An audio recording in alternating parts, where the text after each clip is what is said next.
The air in the St. Regis Grand Ballroom was a currency all its own, thick with the scent of ambition and expensive perfume. It clung to the damask drapes and settled on the crystal flutes of champagne that clinked with the cold, rhythmic sound of a countdown. Marcus Williams moved through this suffocating opulence with the practiced invisibility of a ghost. As the head sommelier for the hotel, his job was to anticipate desire before it was spoken, to be a silent arbiter of taste in a room where taste was everything. He was a man of quiet dignity, his movements economical, his expression a placid mask that betrayed nothing of the disciplined mind behind it. Tonight was the Crystal Legacy Gala, the crown jewel of Phoenix's philanthropic season, and its king, for the evening and for most evenings, was Derek Stone. Derek, founder and CEO of the fitness empire Stone Athletics, was a supernova of charisma. His smile was a weapon, his handshake a contract, his every gesture calibrated for the reporters and influencers who orbited him. He stood now near the silent auction display, a shimmering wall of donated luxury. Speaking with a journalist from Scottsdale Living, Marcus approached with a bottle of the evening's featured vintage, a 1998 Chateau Margaux, its deep ruby hue a liquid fortune. "Mr. Stone," Marcus said, his voice a low, respectful murmur. "A fresh glass." Derek turned, his smile widening, but not quite reaching the predatory stillness in his eyes. He held out his glass, but his attention remained on the reporter. "It's about legacy. You see," Derek was saying, his voice a smooth baritone that carried over the chamber music. "It's not enough to build an empire. You have to build something that lasts, something that reminds people of what's possible when you refuse to accept mediocrity." As Marcus began to pour, a precise and steady stream of crimson, Derek made a sudden, almost imperceptible shift.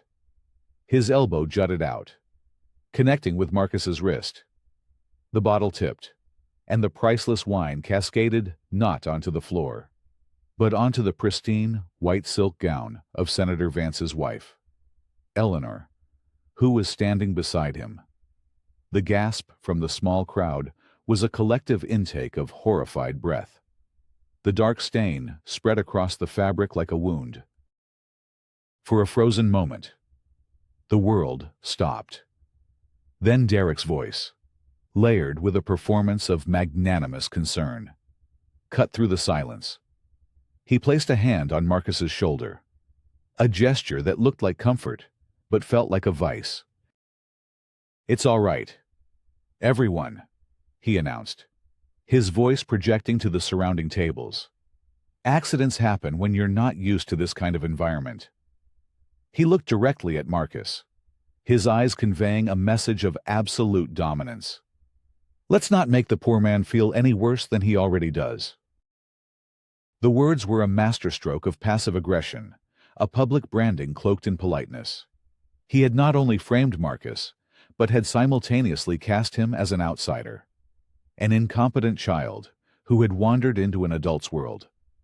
The pitying glances that followed were more painful than any overt insult. But Marcus did not flinch. He did not stammer an apology or crumble under the weight of 100 judgmental eyes. Instead, an unnerving calm descended over him, a stillness so profound it seemed to absorb the room's frantic energy. For a fleeting second, the opulent ballroom dissolved. The scent of wine was replaced by the smell of rain on hot asphalt. The clinking of glasses became the screech of twisting metal. A flash of red, not from a bottle, but from the taillight of a car spinning through the darkness, seared behind his eyes. It was a memory, a ghost he had spent 2 decades trying to outrun, and its sudden appearance was a chilling reminder of the discipline he had cultivated to keep it caged. He blinked, and the ballroom returned. The past receded, locked back in its vault. He straightened his tie, his movements fluid and deliberate. He looked past Derek, his focus entirely on Eleanor Vance, whose face was a mask of polite shock. "My sincerest apologies, Mrs. Vance," Marcus said, his voice even and clear, carrying an authority that momentarily silenced the murmurs. "Allow me to assist. The hotel has an expert on staff who can treat the stain immediately. If you'll follow me." He offered his arm, not as a servant, but as an equal offering aid. Confused, but grateful for a path out of the spotlight. Eleanor Vance took it. As Marcus led her away, he could feel Derek Stone's gaze on his back, a burning mixture of surprise and fury. Derek had expected a collapse, a public humiliation that would affirm his power. Instead, he had been met with a wall of composure so absolute, it felt like a challenge. The quiet sommelier had refused to play his part, and, in doing so, had turned a moment of degradation into a display of unnerving strength. Derek's smile finally faded, replaced by a flicker of something colder, something that promised this was not an end, but a beginning. The small, two-bedroom apartment Marcus shared with his daughter was a sanctuary of order and quiet intention. 15 miles, and a universe away from the gilded cage of the St. Regis. It was a space where every object had a purpose, and every surface was immaculate.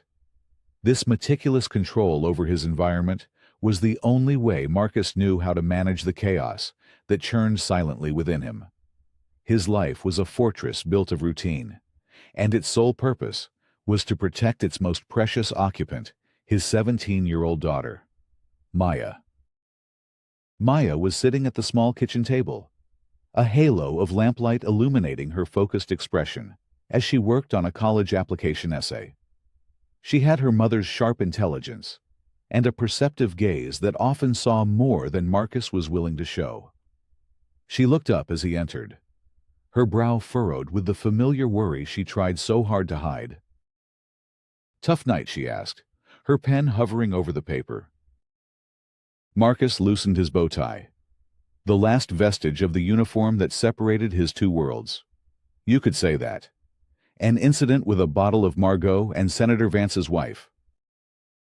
He kept his tone light, editing the story for her consumption, stripping it of the humiliation and the chilling resonance of Derek Stone's cruelty.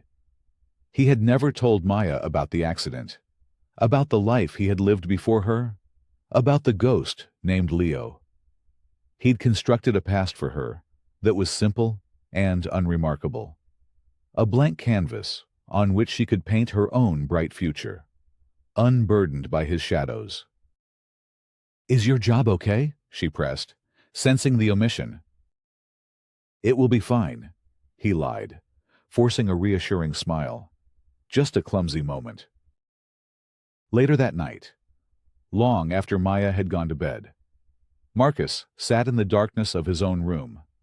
The unnerving calm he'd displayed at the gala had been a feat of immense self-control, a technique honed over 25 years of sleepless nights. He retrieved a small, worn wooden box from his nightstand. Inside, nestled on a bed of faded velvet, was a single, dog-eared photograph. It showed two teenagers, their arms slung around each other's shoulders, grinning at the camera with the unbridled optimism of youth. One was a younger, brighter version of Marcus. The other was Leo Stone. He traced the outline of Leo's smiling face with his thumb. The nightmare was always the same. The slick, rain-soaked road, the sudden, terrifying silhouette of a deer in the headlights, the frantic turn of the wheel, the world tumbling, a kaleidoscope of broken glass and screaming metal. He would always wake up just before the impact, his heart hammering against his ribs, the scent of phantom rain filling his lungs. He had survived, but Leo had not, and in the silent, suffocating aftermath, another person had been born from that wreckage, Derek Stone, Leo's older brother, his face a mask of grief so profound it had curdled into pure, undiluted hatred. a hatred aimed squarely at Marcus. He put the photograph away, the memories safely back in their box, and began the breathing exercises that anchored him to the present. Inhale for 4 counts. Hold for 7. Exhale for 8. A rhythm of control. A mantra against the past. He had built this quiet life, this fortress of solitude, to keep Maya safe from that past. But as he sat there, the echo of Derek's voice, "Let's not make the poor man feel any worse than he already does," played over and over in his mind. He had thought time and distance had buried the ghosts of Silver Creek. He was wrong. The ghost had found him, and it was wearing a tailored suit and a predatory smile. Miles away, in a penthouse apartment that overlooked the glittering spine of Phoenix, Derek Stone was not sleeping. He stood before a floor-to-ceiling window, a glass of scotch in his hand, the city lights reflecting in his cold, calculating eyes. The sommelier's composure had unsettled him. It was not the reaction of a service worker caught in a mistake. It was the reaction of a soldier under fire. His PR manager, Jessica, a sharp woman whose loyalty was purchased with a 6-figure salary, stood by his marble bar. "The hotel management is handling it," she said. Scrolling through her phone, Marcus Williams has been placed on indefinite suspension, pending an internal review. Senator Vance has been assured the hotel will cover all costs. The story is contained. "It's not about the story," Derek snapped, turning from the window. "It's about him. Williams. A sommelier, Derek. He's a nobody." "No," Derek said, his voice dropping to a low, dangerous growl. "He's not." There was something in his eyes tonight, something I haven't seen in 25 years. He took a long swallow of scotch. "I want you to find out everything about him. Where he lives, his family, every job he's ever had. I want to know who he is." "What are you planning to do?" Jessica asked, a flicker of apprehension in her eyes. Derek placed his empty glass on the counter with a sharp click. "I'm going to finish what started a long time ago. I'm going to dismantle him, piece by piece, until there is nothing left." His world was one of control, of dominance. Marcus's quiet defiance was a challenge to that control, an old wound torn open. For Derek, this was never about a spilled glass of wine. It was about a debt of pain he believed was long overdue. The call from the hotel's human resources department came 3 days later. Marcus took it in the hallway of his apartment, his back pressed against the cool wall as Maya worked on her homework in the living room. Oblivious. The voice on the other end was professionally detached, a sterile recitation of corporate policy. After a thorough review of the incident at the Crystal Legacy Gala, the HR manager said, "And, considering our long-standing relationship with key clients, we've decided to terminate your employment, effective immediately." Marcus closed his eyes. He had expected it, but the finality of the words still landed like a physical blow. "I have a flawless 20-year record," he stated, his voice devoid of emotion. "The incident was not my fault. The decision is not open for discussion. Mr. Williams, we can mail your final paycheck." The line went dead. He stood there for a long moment, the silence of the phone echoing the silence of his future. He had lost more than a job. He had lost the central pillar of the stable world he had painstakingly built for Maya. The humiliation at the gala had been the opening salvo. This was the first real shot in Derek's war. His next move was a desperate one. He had an interview scheduled for the following week at Aria, a highly anticipated new restaurant being opened by celebrated chef Julian Croft. It was a position that would not only replace his income, but elevate his career. He spent the next few days preparing, polishing his resume, researching Aria's wine program, and pushing the dread of Derek Stone to the back of his mind. The interview was perfect. Chef Croft was a man who valued substance over style, and he was deeply impressed by Marcus's encyclopedic knowledge and quiet professionalism. They spoke for over an hour, their conversation flowing from the terroir of Burgundy to the subtle art of food pairing. Marcus felt a spark of hope ignite within him. "Marcus, your reputation precedes you, and you have not disappointed," Croft said, leaning back in his chair with a broad smile. "The position of head sommelier is yours if you want it. I can have a formal offer drawn up by the end of the day." Relief, pure and overwhelming, washed over Marcus. He had done it. He had weathered the storm. He reached across the desk to shake Croft's hand, a genuine smile touching his lips for the first time in days. At that exact moment, Chef Croft's personal cell phone buzzed on the desk. He glanced at the screen, his expression shifting. "Forgive me. I have to take this. It's one of my primary investors." He answered the call, his back to Marcus. Marcus could only hear one side of the conversation, a series of clipped, deferential responses. "Yes, sir. I understand. Of course. No, I wasn't aware of that. Yes. I see. Thank you for letting me know." When Croft turned back around, the warmth was gone from his eyes, replaced by a cool, professional distance. The smile had vanished. He avoided Marcus's gaze, his fingers drumming a nervous rhythm on the polished mahogany desk. "Marcus," he began, his voice strained. "Something has come to my attention. I'm afraid we're going to have to go in a different direction for the head sommelier position." The hope inside Marcus extinguished as quickly as it had appeared. He didn't have to ask. He already knew. The investor on the phone, the invisible hand that had just crushed his future, had a name. It was Derek Stone. "Wasn't it?" Marcus asked, his voice a flat, dead thing. Chef Croft's flinch was all the confirmation he needed. "I'm sorry," he mumbled, shuffling papers on his desk. "My hands are tied. He's a significant partner in this venture." Marcus stood up, his movement slow and deliberate. There was no anger, only a chilling clarity. This wasn't just about the gala anymore. This wasn't a petty grudge. This was a systematic campaign of destruction. Derek Stone wasn't content with getting him fired. He intended to salt the earth, to ensure Marcus could never work in this city, in this industry, ever again. As he walked out of the restaurant and into the harsh Phoenix sun, Marcus understood the true nature of the threat. Derek wasn't just attacking his livelihood.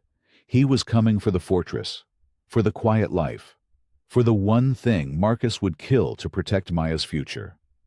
The war had just been declared.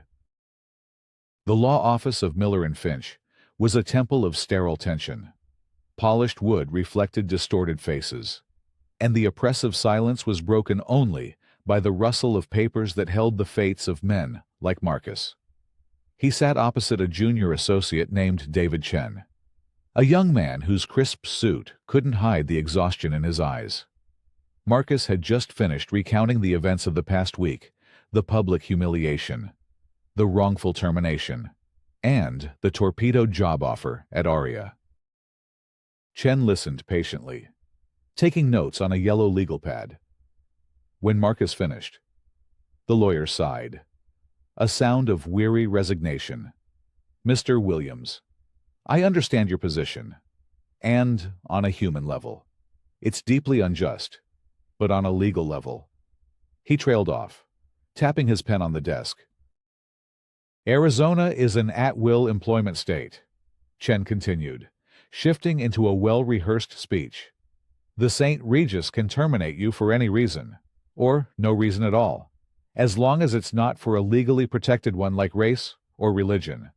They will claim you were fired for failing to meet performance standards. Citing the incident at the gala, It will be your word against theirs.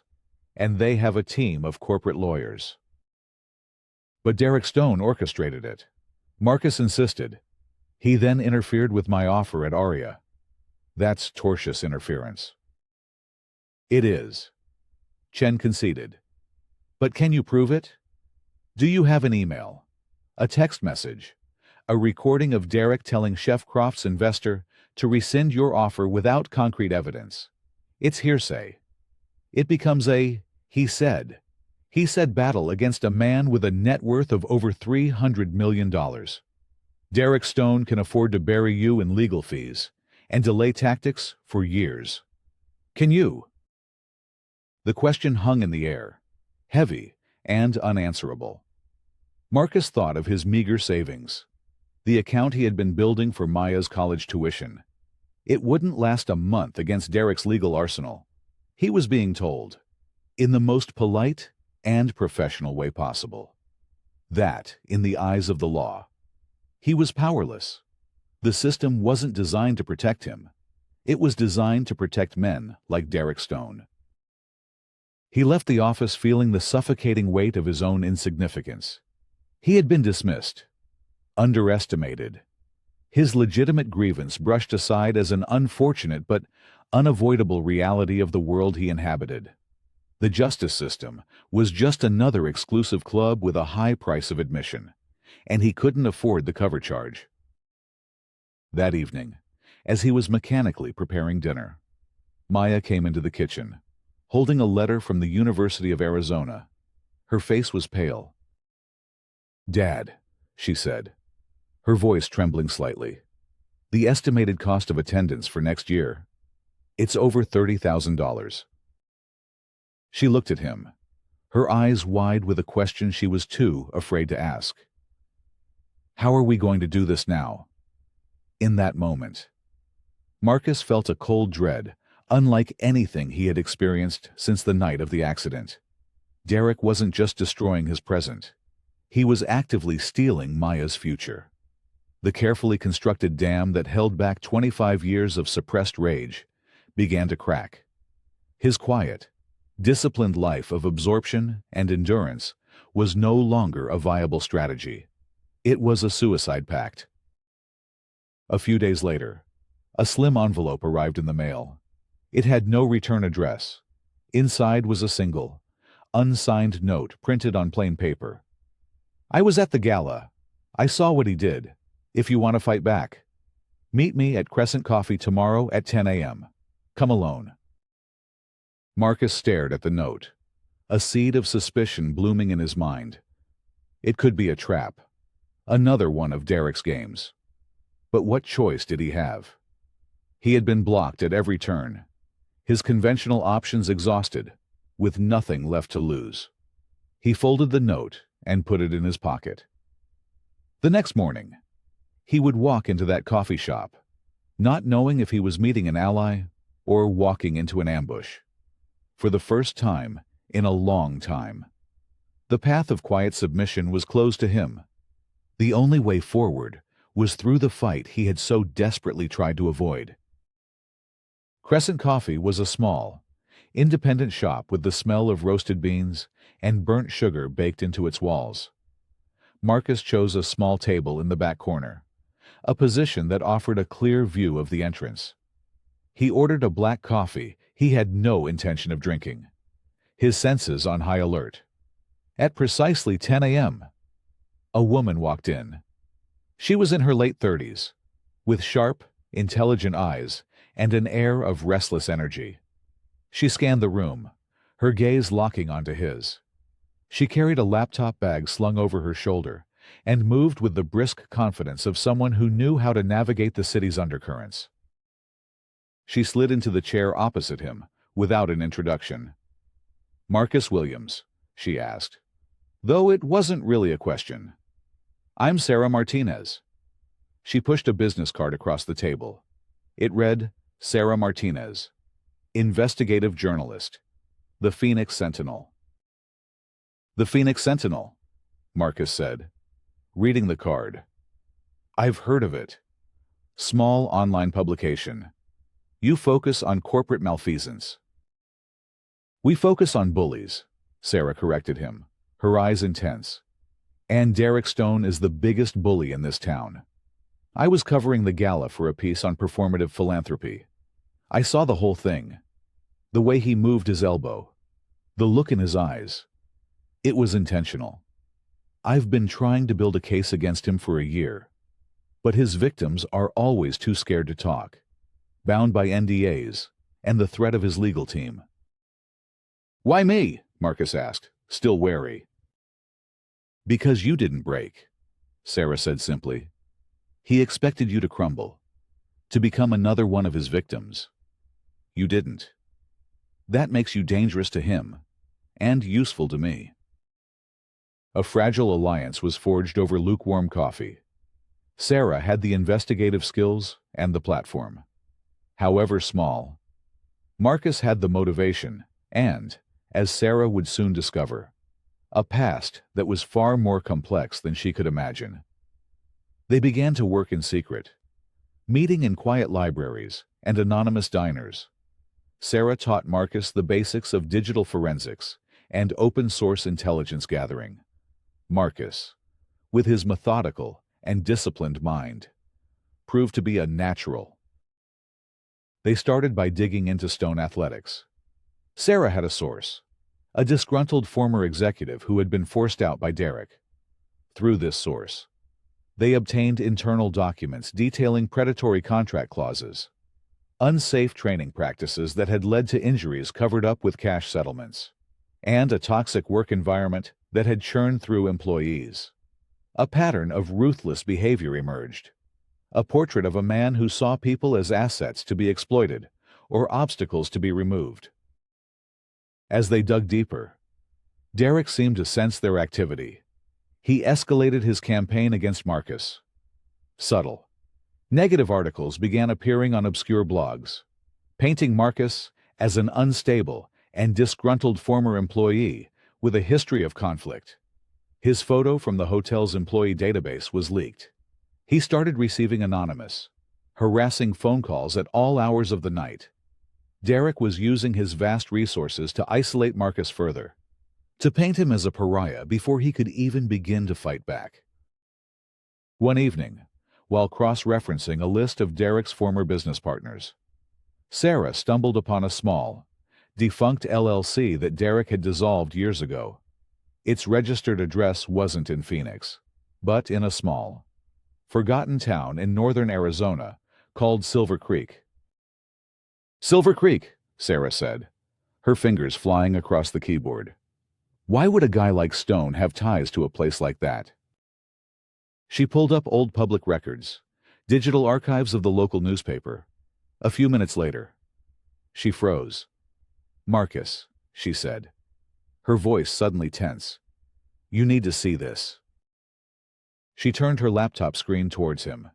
On it was a grainy, scanned image from a 25-year-old newspaper, the Silver Creek Ledger. The headline was stark: local teen killed in tragic car accident.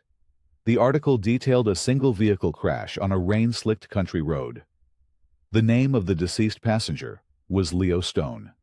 The name of the driver, who had survived with minor injuries, was Marcus Williams. The world tilted on its axis. The air rushed out of Marcus's lungs. The carefully constructed wall between his past and present crumbled into dust. This wasn't a coincidence. This was the source code of Derek Stone's hatred. Leo, Marcus whispered, the name feeling like broken glass in his mouth. Sarah looked at him, her journalist's intuition connecting the dots with dawning horror. You knew him. Marcus didn't answer. He simply reached into his wallet and pulled out a worn, folded piece of paper he had carried for over 2 decades. He unfolded it to reveal the same photograph he kept in the box by his bed, 2 smiling boys, their lives stretching out before them, unaware of the darkness waiting for them just down the road.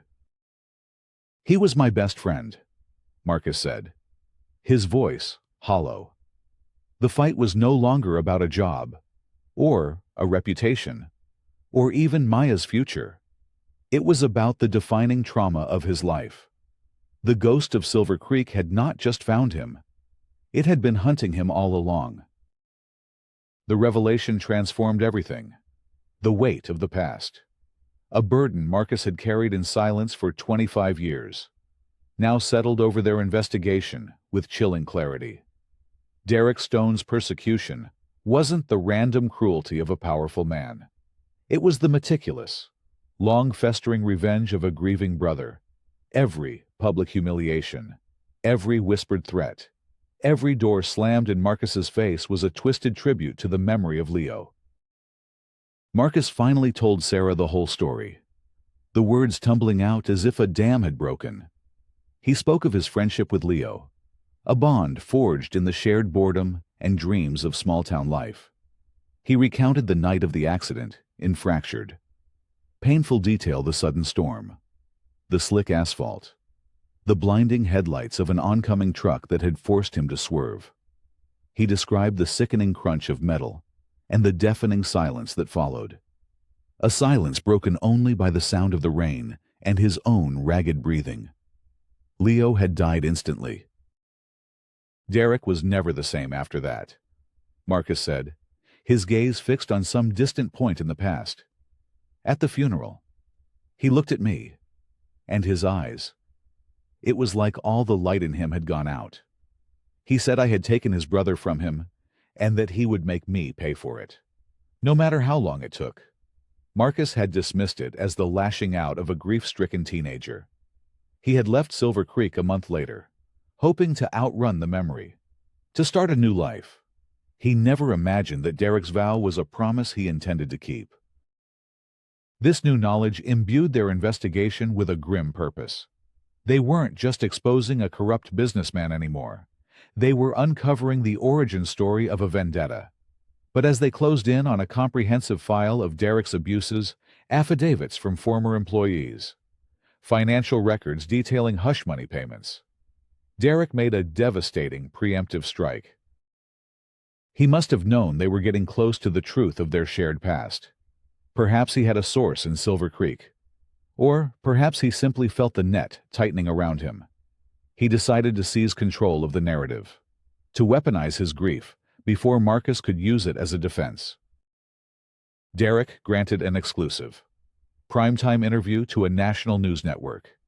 Sitting in a softly lit room, his face a carefully crafted mask of sorrow, he told the story of his beloved younger brother, Leo. He spoke of Leo's boundless potential, his infectious laugh, his dreams of becoming an architect. Then, his voice cracking with practiced emotion, he recounted the night of the accident. His version of the story was a masterpiece of malicious fiction. He painted Marcus as a reckless, thrill-seeking teenager who had been a bad influence on his brother. He implied that Marcus had been drinking, that he had been speeding, that his carelessness had been the direct cause of Leo's death. He was a troubled kid, Derek said to the sympathetic interviewer, dabbing at a tear that never fell. And my brother paid the ultimate price for his recklessness. This man, Marcus Williams, has never taken responsibility for his actions. He ran away from our town, from our family's pain, and he never looked back. To see him now, trying to destroy my reputation after he already destroyed my family, it's a pain I wouldn't wish on anyone. The interview was a public relations catastrophe for Marcus. Overnight, the narrative shifted. He was no longer the underdog victim of a corporate bully. He was a killer, a man with a dark and violent past. The scraps of public support he had garnered vanished, replaced by a torrent of online vitriol. Comment sections filled with accusations and threats. Maya came home from school in tears after a classmate called her father a murderer. Sarah's publisher at the Phoenix Sentinel got a call from Derek's legal team, threatening a massive defamation lawsuit if they published anything related to Marcus Williams.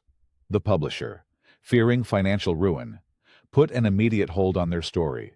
In a single, televised performance, Derek had not only smeared Marcus's name, but had also cut off his only platform for fighting back. Marcus was completely isolated, trapped in a prison of public opinion built by Derek's lies. The legal threats escalated. He received a cease and desist letter from Derek's lawyers, accusing him of a campaign of harassment and defamation and warning of imminent legal action. Derek wasn't just trying to win. He was trying to annihilate. He was using the tragedy that had defined both their lives as his ultimate weapon, twisting their shared grief into a blade and aiming it straight at Marcus's heart. The second obstacle was not a wall. It was a tidal wave of public hatred, and Marcus was drowning in it. The setting for the climax of Derek Stone's 25-year vendetta was not a dark alley or a corporate boardroom, but Conference Room C of a downtown law firm. It was a space designed for bloodless combat, with a polished mahogany table that reflected the strained faces of the participants like a dark mirror. This was the deposition for the defamation lawsuit Derek had filed against Marcus. And, in a move of supreme confidence, Derek's legal team had agreed to have it televised and live-streamed, intending to cement Marcus's guilt in the court of public opinion once and for all. Marcus sat beside his pro bono lawyer, a seasoned civil rights attorney named Ben Carter, who had taken the case after seeing Derek's televised interview. Across the table, Derek sat next to his lead counsel, Richard Kellerman, a shark in a $1,000 suit. The air was thick with a sterile tension, the only sound the low hum of the video equipment and the rhythmic, arrogant tap-tap-tapping of Derek's pen against the table. Kellerman began the interrogation, his voice smooth and condescending. He led Marcus through the events of the gala, the termination, and the failed job offer, framing each as the desperate, retaliatory actions of a man with a guilty conscience. Then, he pivoted to the past. Mr. Williams, let's talk about the night of June 14th. 25 years ago, Kellerman began, his tone somber.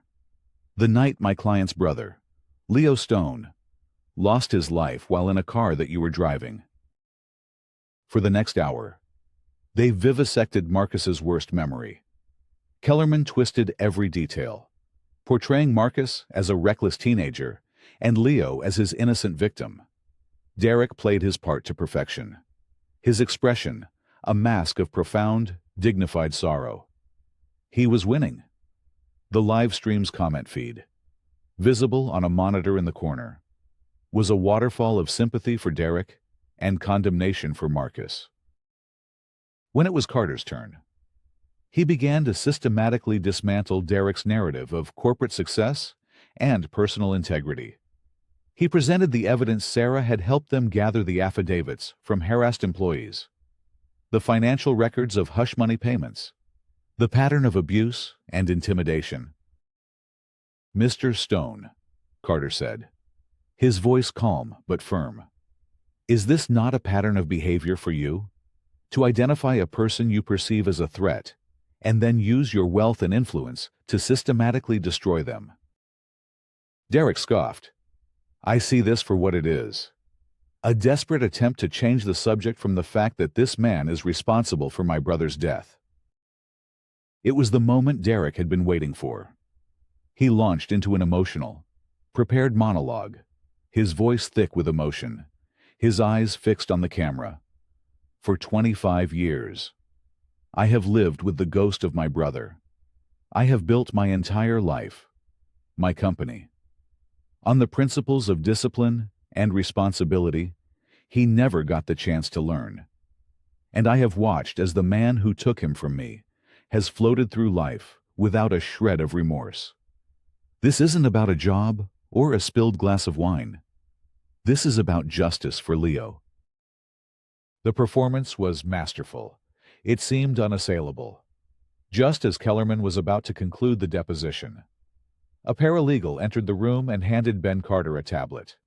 Carter's eyes scanned the screen, and a slow, almost imperceptible smile touched his lips.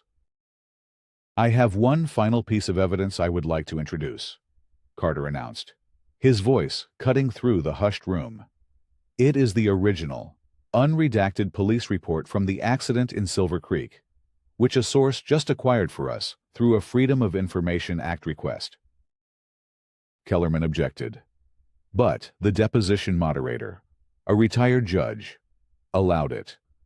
The report was projected onto the large screen behind them.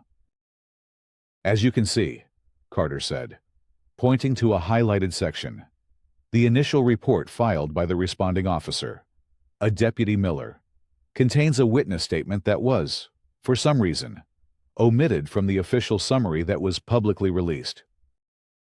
A collective murmur went through the room. Derek's confident facade began to crack, a hairline fracture of uncertainty appearing in his eyes. "The witness," Carter continued, "was a third individual in the car that night, another friend, named Kevin Sorbo, who was sitting in the back seat. He was treated for minor injuries and gave a statement at the scene before his family moved out of state a week later." Carter read from the screen, his voice ringing with clarity. Kevin Sorbo stated that just before the crash, a large deer leaped from the woods directly into their path. He stated that the driver, Marcus Williams, began to brake, but that the front seat passenger, Leo Stone, panicked and grabbed the steering wheel, trying to swerve. It was this action, according to the witness, that caused the vehicle to lose control and strike the embankment. The room fell into a stunned silence. 25 years of accepted truth had just been vaporized. Marcus wasn't a reckless driver. He was a victim of circumstance. Leo, in a moment of panic, had inadvertently caused his own death. But Carter wasn't finished. He scrolled down to another section of the report. "There's one more detail here. In the officer's preliminary notes, it seems the boys were originally supposed to get a ride that night from Leo's older brother, who was going to drive them to the movies. But he canceled at the last minute to attend a party with his senior classmates." Carter lowered the tablet and looked directly at Derek, whose face had gone completely ashen. The rhythmic tapping of his pen had stopped. "You were supposed to be driving that car, weren't you, Mr. Stone?" Carter asked, his voice soft but devastating. "You weren't there for your brother that night. And, for 25 years, you have been consumed not by a righteous quest for justice, but by the guilt of your own absence. You didn't hate Marcus because you thought he killed your brother. You hated him because he survived the crash that you were never in. You built your entire life, your entire identity, on a lie you told yourself to escape your own shame." The camera zoomed in on Derek Stone's face as his world imploded. The carefully constructed mask of the grieving victim shattered, revealing the warped, guilt-ridden man beneath. He stared at the report on the screen, his composure crumbling into a million pieces. The truth had not set him free. It had buried him. The deposition, which he had engineered as Marcus's public execution, had become his own. The fallout from the deposition was swift and catastrophic. The live-streamed implosion of Derek Stone became a viral sensation, replayed endlessly on news channels and social media. The secondary twist, the revelation of his own culpability and the 25 years of projected guilt, was a narrative so compelling and damning that his empire began to crumble within hours. Sponsors for Stone Athletics pulled their contracts, citing morals clauses. The company's board of directors called an emergency meeting and forced Derek to resign as CEO, his name now synonymous with toxic deception. Membership at his gyms plummeted as clients canceled in droves. The defamation lawsuit against Marcus was unceremoniously dropped.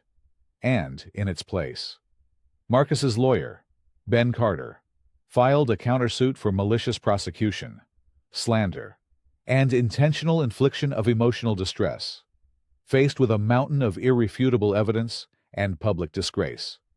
Derek's lawyers quickly settled for an undisclosed, but reportedly massive, sum. Derek Stone, The man who had lorded his power over the city became a pariah. He sold his penthouse, liquidated his assets, and vanished from the public eye. A ghost haunted not by his brother's death, but by the truth of his own life. Marcus, meanwhile, found himself in an unfamiliar landscape. He was vindicated, his name cleared, and he was now financially secure beyond anything he had ever imagined. The world that had once been closed to him was now wide open. Job offers from the most prestigious hotels and restaurants in the country flooded in. He could have taken any of them, could have moved with Maya to New York or San Francisco, leaving the ghosts of Phoenix and Silver Creek behind forever. But the truth had changed him. The resolution of the 25-year-old question of guilt had not brought him triumph, but a profound and aching sadness. He felt the weight of Leo's memory more acutely than ever, a life cut short by a moment of panic and bad luck. His victory felt hollow.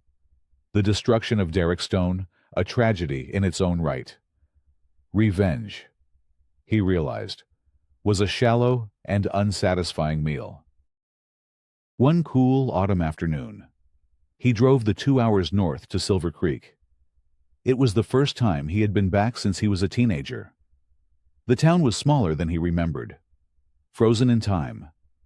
He found the small, quiet cemetery on the edge of town and walked through the rows of weathered headstones until he found the one he was looking for. Leo Michael Stone, beloved son and brother, forever in our hearts. He stood before the grave for a long time, the silence broken only by the rustling of the leaves. He didn't speak, but for the first time, he allowed himself to grieve not just for his friend, but for the boy he used to be, for the 2 lives that had been irrevocably shattered that night. He finally understood that he couldn't build a new future for Maya by simply running from the past. He had to turn this victory, this settlement born from so much pain, into something that would honor the memory of the friend he had lost. He had to create something. He had to build. As he walked away from the grave, leaving the ghost of his guilt behind him at last, he knew exactly what he had to do. 6 months later, there was no grand opening of an exclusive restaurant, no ribbon cutting at a luxury hotel. Instead, on a sun-drenched Saturday, in a revitalized but still struggling neighborhood in downtown Phoenix, a crowd had gathered for the dedication of a new building. It was a sleek, modern structure of glass and reclaimed wood, buzzing with the energy of optimism. A simple, elegant sign above the entrance read, "The Leo Project." Marcus Williams stood not at the podium, but near the back of the crowd, watching as the mayor spoke about community and second chances. He had used the entirety of his settlement to create this place, a state-of-the-art youth center dedicated to the memory of Leo Stone. It wasn't a gym for building bodies, but a workshop for building lives. It offered after-school tutoring, mentorship programs, vocational training in everything from coding to carpentry, and a fully equipped arts and music studio. It was a sanctuary for at-risk youth, a place designed to give them the support and opportunities that he and Leo had never had. Maya, home for the weekend from her freshman year at ASU, stood beside him, her hand resting on his arm. Sarah Martinez, whose fearless journalism had made it all possible, was there too, no longer a journalist covering a story, but a friend celebrating a victory of the human spirit. After the speeches were over and the crowd began to filter inside to tour the facility, Marcus slipped away from the celebration. He walked down a quiet hallway to a room at the back of the building. Inside was a fully stocked bicycle repair shop, the air smelling of grease and rubber. A 14-year-old boy named Javier, who had been getting into trouble at school, was hunched over a workbench, struggling to fix a bent wheel. His face was a mask of frustration. Marcus walked over quietly, his presence calm and reassuring. He didn't lecture or instruct. He simply picked up a spoke wrench from the pegboard. "Sometimes when you apply force in one place," Marcus said softly, his voice a low murmur, "you create a problem somewhere else. The key is balance. Small, patient adjustments." He showed the boy how to gently tighten one spoke and loosen another, how to watch the wheel slowly return to its true, perfect circle. He wasn't teaching bike repair. He was teaching discipline. He was teaching patience. He was teaching that what is broken can be restored. That the path to strength is not through force, but through a quiet, steady, and deliberate hand. Javier's frustration melted away, replaced by a look of focused determination. As he worked, a genuine smile of accomplishment spread across his face. Marcus watched him for a moment, and in the quiet concentration of the boy, he saw his own reflection. He had taken the pain of his past, the injustice he had endured, and transformed it not into an act of destruction, but into an engine of creation and healing. He had found his peace, not in the fall of his enemy, but in the act of lifting others up,